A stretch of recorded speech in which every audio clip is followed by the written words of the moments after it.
And the scene is set at the Okay, sorry. Elysium in the History Department building at Tulane University, where the prince is currently sitting down and looking at a book. He's gotten a distressing call from Miss O'Keefe about the fate of Monsieur Leblanc, and he's waiting for her to enter the room.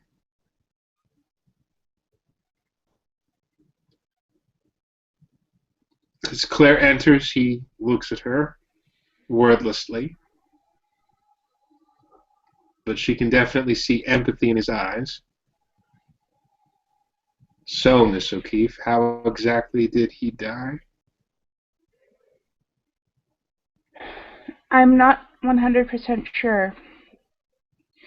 He seemed to be in pain. Had he been kind, I would have assumed he'd had a heart attack. But Hmm. he's not.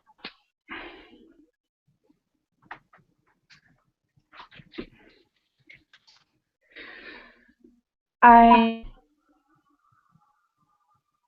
for obvious reasons, I'm concerned about my own safety, and I do intend to be leaving town tonight. Hmm.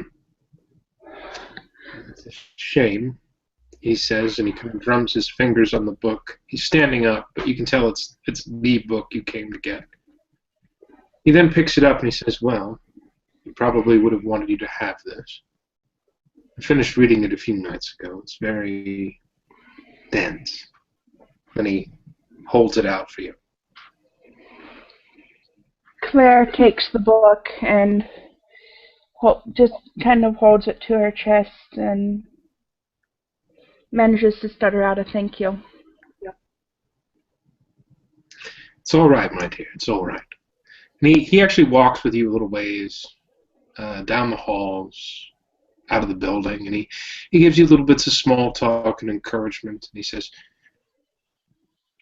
there's a bus you can take to the train station if you want to get a light, tight room. I would suggest calling this number. And he hands you a number for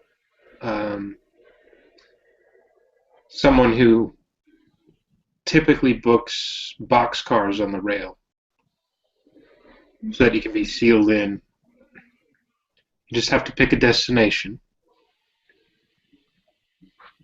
It's a little cheaper than flying, but it's not economy or anything that comfortable, I'm afraid to say.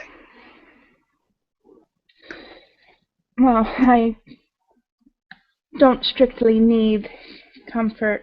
I appreciate your offer. I'll be giving this person a call. Um, Quite likely I'll be heading to the northwest. I've received information that my daughter might be there. Hmm. I'd like to set things right with her. He nods. Family is everything. Well, I my haven't dear, seen her in over 100 years. he looks back at that. He looks at you and like he says, "Well, then it's probably high overdue."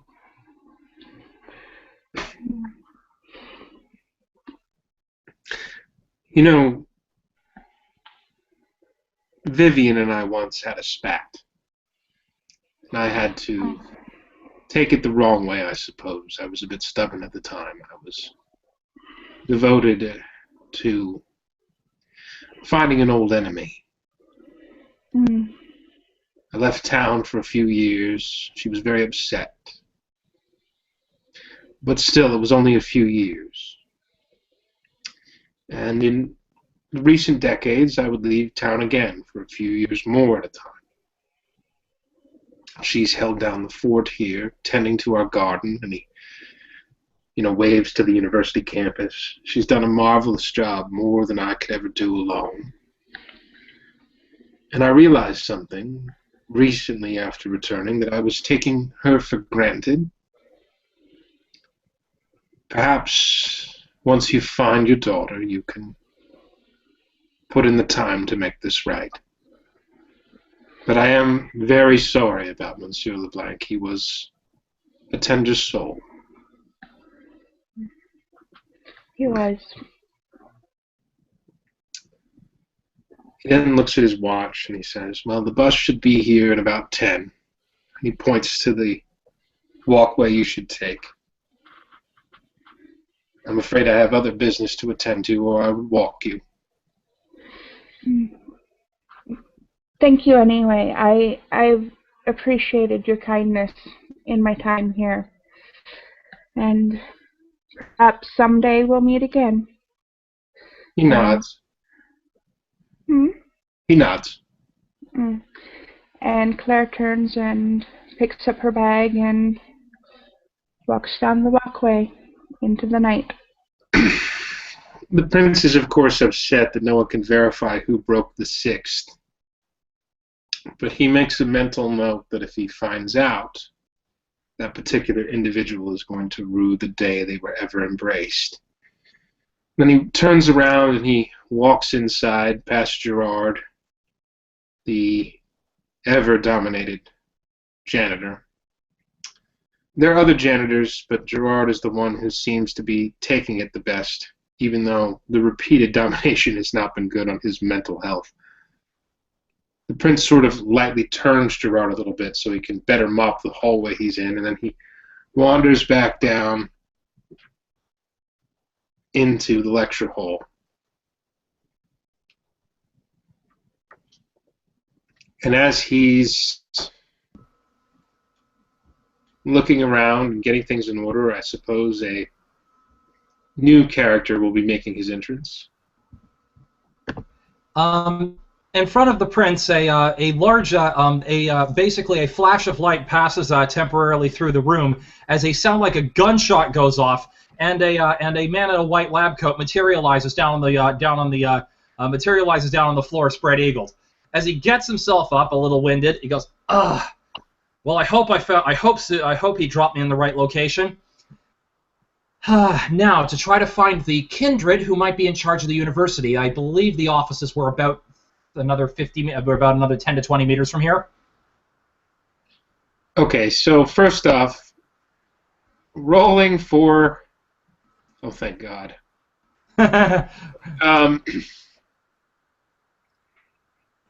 First off, the prince has been attacked in this room before by unseen assailants who appeared out of nowhere. So his rage at the fact that someone he's not invited appearing out of nowhere in his Elysium is barely stifled back. He doesn't even care about the anomaly of what's going on so much as the fact that there's a person here, and he looks at the person, and you're a Nosferatu, right? So you're visibly, you can describe yourself, I suppose. Like, yeah. Basically, the mask that he would be wearing looks like this, but underneath it, it's like physically deformed, and it looks like there's scar tissue and all this kind of thing. All right, he's looking at this burn victim, basically, and he's sort of staring at you, staring daggers through you, and then he says, "What exactly? How exactly? What is going on here?" At this, Dr. Bell puts his mask up, so he looks a little bit more like the. He goes, oops. Quickly puts up his mask, and I'm not going to bother rolling because this character is not as of yet fully approved. I'm not going to bother rolling his aspects. He goes, okay. The fact that you are not completely fazed by this either means that you're exactly who I'm looking for, or I have just made a very, very bad breach. Or both. Okay, let's assume that. Okay, let's go with the former then. Yeah, hi. Sorry to intrude on this, but unfortunately, the person I used to work for could not tag you exactly as to where would be the perfect place to drop me in to introduce. My name is Dr. Joseph Bell. I have been, how shall we say, away for the past while, and I'm here along with my assistant, Diane. And oh damn it, she apparently got dropped out of she got dropped elsewhere. The reason we're here is because of the fact... At this, the door to the lecture hall pops open, and a young woman wearing a Christ. wearing a classic white nurse's dress and with a jacket over and her hair in a bun busts into the room. The prince stifles back his trash anger. in her hair, bits of trash in her hair. The goddamn wormhole opened over a dumpster. The prince is looking at you, and it's a little more incredulous now. It's a little more comical, so he's not quite as angry as he was.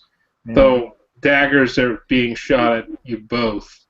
Yes. He then sighs and says, "No, don't talk. Give me a minute." And he walks over to his desk and he sits down. And he's looking at the Nosferatu and the companion. Are you a ghoul? No, I'm also a Nosferatu, but I'm only a neonate. Okay, he's looking at you both. You're obviously Nosferatu. He's very closely allied with the Nosferatu. And he knows obfuscation and how that works, so he's sort of trying not to question what's going on here. So he then says, "I will make you a deal. I'm the Prince of New Orleans. My name is Patrick McKinnon. If you both sit in these chairs in front of me right now and present yourselves, I will try hard to forget that you came in here to my Elysium uninvited." At this, Dr. Bell drops to one knee and says, "I apologize, my liege," and proceeds to promptly slink over to the chair. He then looks to Diana. Diana has no idea what's going on. She just kind of flops into the chair, looking around, going, "What the hell?" All right, so Nosferatu. The good news is I am very close with the primogenitor of the Nosferatu. He supported my candidacy for Praxis. His name is Leif Erikson. Very old, very wise kindred. He pulls out some contact information. He's writing down notes for you on a piece of paper. You may get in touch with Leif here, and here's an Elysium where I granted him domain near Bourbon Street off of Canal Street. And he's actually making notes, and he pulls out a little pamphlet. He keeps traveler's maps like you would have at a convenience store, a whole bunch of them in a drawer for new kindred that are being presented to him. And he puts one together for you both with the notes. And there are other Nosferatu that I'm also close with. You might want to be in touch with the Harpy. Her name is Candy Delight. And there's also the Scourge, Henri de la Poor. And, of course, there is another gentleman, a John Granite. Not exactly Nosferatu, but you'll figure it out. And then he kind of writes everything down. There are others, but these are the ones that I'm closest to. And he hands you everything. So, in keeping with me not being irrevocably pissed off, we'll start with you, sir. What is your name again? Dr. Joseph Bell. Now, at this point, there are two things you are likely to remember about this. Number one is that he is a rep and famed too as being the Sherlock Holmes of the Kindred world. And the second thing you are likely to remember is that he has a blood hunt called on him. 4-point blood hunt, not the 6 point. If word has gone outside of New Sarum. Okay, I'm gonna do. Intelligence plus something else. Let me think here. I'm going to do intelligence plus investigation. I know all of these things. I know them all. I'm looking at you. I'm really trying hard not to be angry with you, but I am going to have to roll a self-control again at that, so I'm going to do it. I compose myself neatly this time. I've heard the name. I've heard the infamy around the name in question in which you've just bandied about. What exactly did you do to be blood hunted? in John Stanhope's land? There was an accusation that was never founded that I breached the masquerade. The Primogen Council revoked my status to nothing but a fledgling, and promptly said that, and the prince, the new prince, at the time I believe her name was Charity Orchid, clearly stated that if I ever left the city, I was to be blood hunted. I was then was proceeded to be tortured by my own clan, who left me in a vault for 20 years. Except that I was rescued by an extra-dimensional entity. I won't go into more detail than that, except to say that I've been working for him for the past year. He says stop to you. He says stop to you at the mention of an extra-dimensional entity, and he just sort of, he's rubbing his temples. First things first, as far as I understand, the Orchid lineage is far and long dead.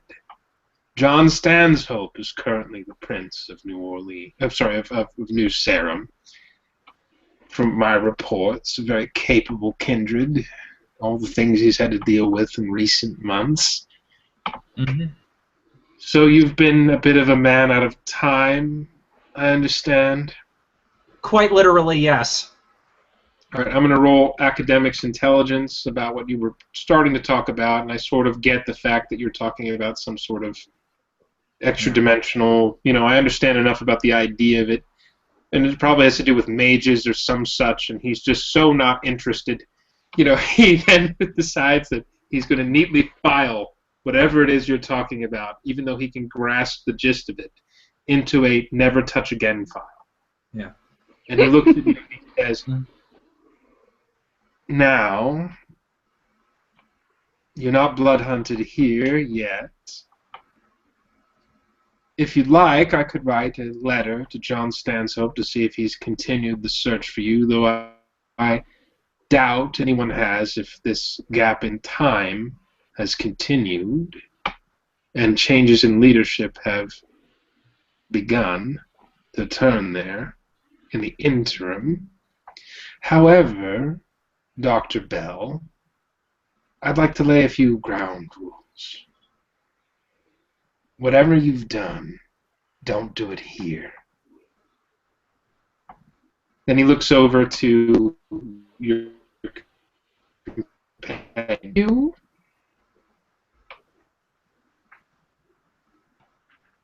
And Sorry, he's talking. Hangout's just glitched. What? I didn't hear what you just said. No, he looks over to Diane. He says, "Now, you, milady, who are you?" Sort of like trying to get through this as painlessly for his brain as possible.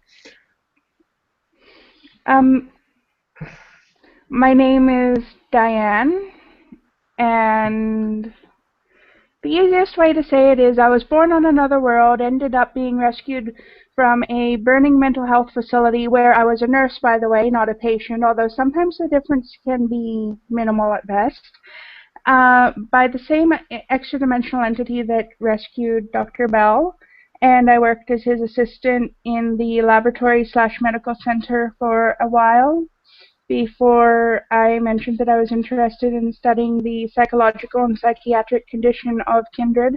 And basically, just having contact with one kindred is way too small of a sample size. So Dr. Bell embraced me, and now we're here. He looks at you. He looks back to Dr. Bell. Are you sure you're both not just horribly burned Malkavians? At this, Dr. Bell drops his, literally changes his obfuscate again, and goes, basically changes the. I wish I had another mask to do it. I'll just symbolize with the bandana. Changes his masquerade to a bandito, and then quickly changes it back to normal and says, "No, I am Clan Nosferatu. Much to my chagrin, I am the one and the same Dr. Bell, and sadly, the tales of how we wound up here are. Let's just say there's a lot going on out there, but we've decided to leave all that behind. We got good. Yeah, we've decided to leave all that behind." He interrupts you. He just says "good" when you say you're going to leave it all behind, interrupting you with a commanding tone. Yeah. And he says, "I would suggest that you leave it all behind permanently. socially, forget about it. If people say, where did you come from? Tell them Cincinnati. I don't fucking care, but don't tell them the story you've told me. Then he looks over to your neonate. You're his child? I suppose so. All right. Does she know the traditions? He looks to Dr. Bell. My plan had been to educate her. I had been planning on educating her in the full traditions, but I was only up to tradition 3 when our benefactor decided to drop us here. Dr. Bell, what was your status before you were reduced to the rank of neonate? I was Ancilla. I will make you Ancilla here and now. And he texts the Harpy.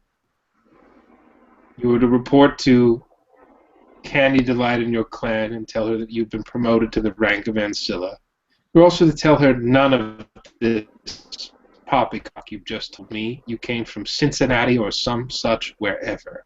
If she's got a problem and she ferrets out the lie or presses you on it, tell her to speak to me.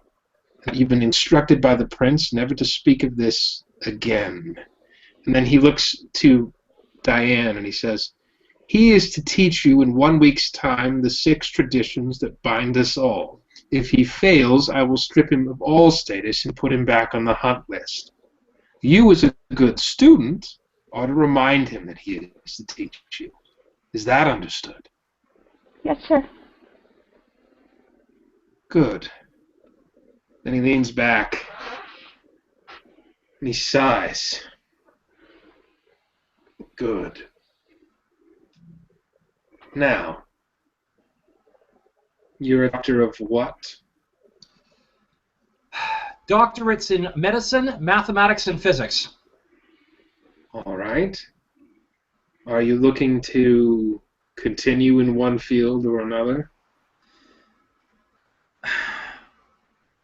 I am looking to do researches into the kindred condition, as per what my original research was back before my benefactor. I won't get into that. I'm here to do researches and to advocate on behalf of certain positions pertaining to addressing certain issues that have come up that may affect the safety of us all. I want you to get this cell phone, and I want you to program these numbers that I've given you in that piece of paper, and these numbers, and he writes down a few more phone numbers. He hands them to you in a separate piece of paper. Within the next 2 days' time, on this list is a Madison LaRouge, the sheriff, and a physician who runs Tulane Medical Center. Maybe she can give you umbrage there for a time being in exchange for something or another and helping her with the hospital. Again, the same story about Cincinnati or some such is probably advisable. Understood. Now come now, Dr. Bell, I'm not trying to rain on your parade. I'm trying to make sense of this headache you've given me. No, I understand. I just don't want to. I just do not wish to infringe. Now that I know that you are the prince, I apologize for the abrupt way that we were dropped here. Yes, quite abrupt indeed. The prince is, of course, thinking about adding a lot of different security measures now. This is not something to his liking since he's taken the position. Things have been just a little too unstable of late. Though you'll note, he's not surrounding himself with tons of guards or things like that. He seems very assured of his own safety. There's also these scars on his face. They look horrible. But you probably don't feel like asking him about that, considering his tone of voice. He then looks over to Diane and he says, well, Diane, what do? You said you're an assistant? Is that research, medical? How do you assist? I was a nurse while alive, but in working with Dr. Bell, I assist with whatever he says he needs my assistance with. All right. All right. My purpose for being here is to study the psychology of the kindred, to understand more of the psychological and psychiatric issues that may affect them. I'm very interested in learning about the Malkavians, actually. He looks at you for a second and he sort of wryly grins and shakes his head. Do you know there was a psychiatrist, a famed Justicar of the Nosferatu, an Anna Magdalena? She surmised that the jihad is essentially depression, just manifested outwardly towards others of our kind, that we just cannot resist twisting the knife when given the opportunity. It's part of what makes us tick, I suppose. Interesting theory, at least. However, I would suggest that you accompany your sire to meet with Madison LaRouge, the sheriff.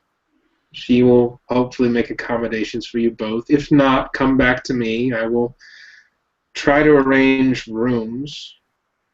There's a dormitory. There is research laboratories in this particular university.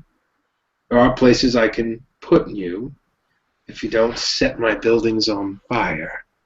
And he looks at you both like, with absolute certainty that he will kill you if you do anything of the sort. Mm-hmm. Funnily enough, I haven't liked fire nearly as much ever since Dr. Bell embraced me. Yes, my dear, you'll find that that's also part of our condition. Then he looks Fascinating. He looks over to Dr. Bell and he says, "You really have to take some time to train this one."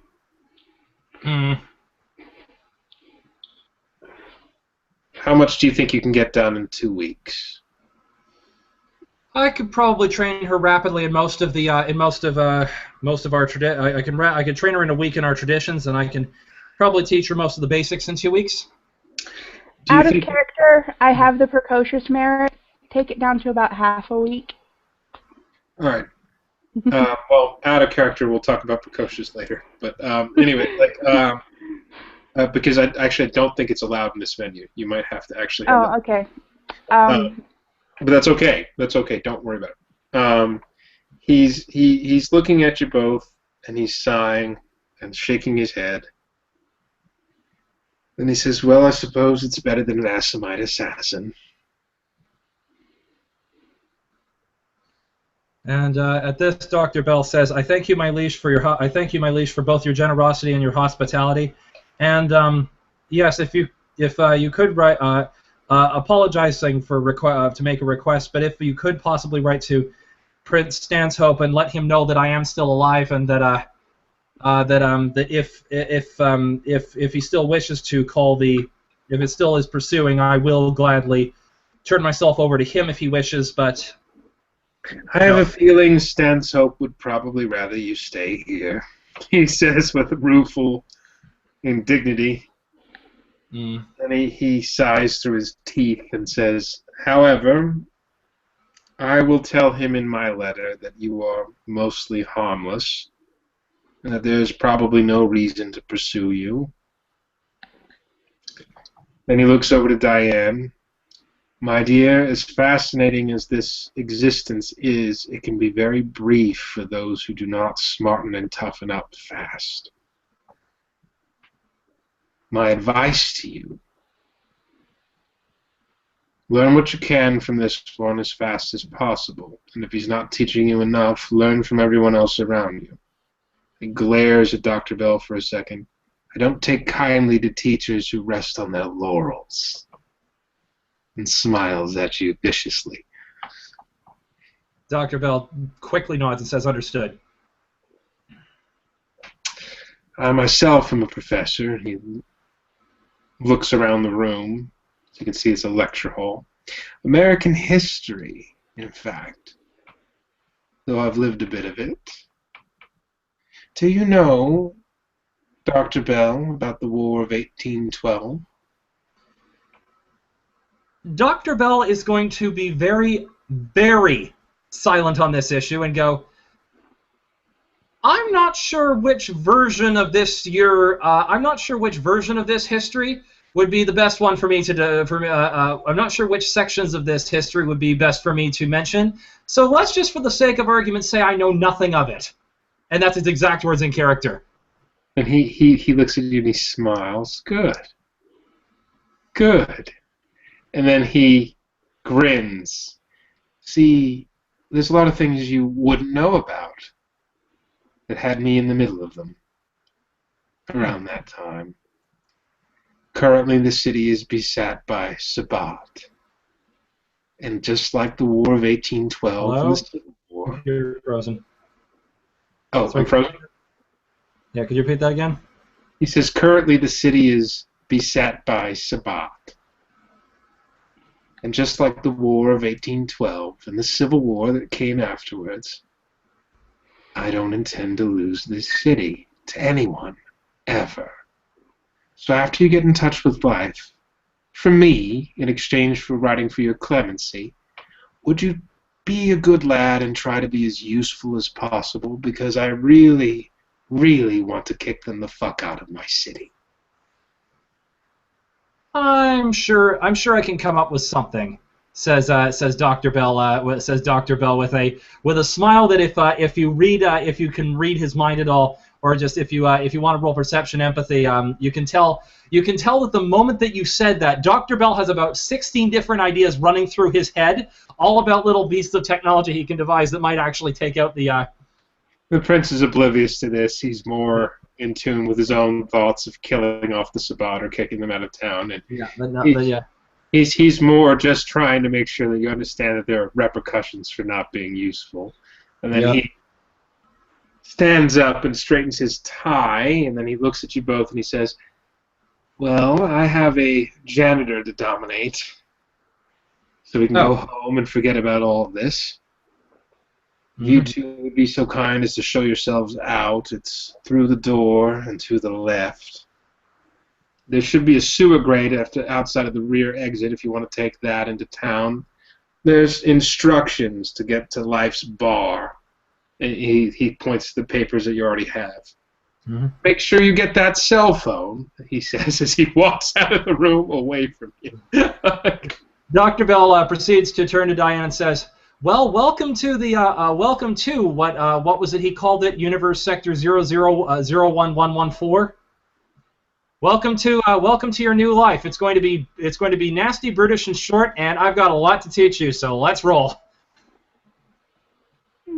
Interesting. And I guess I follow Dr. Bell out.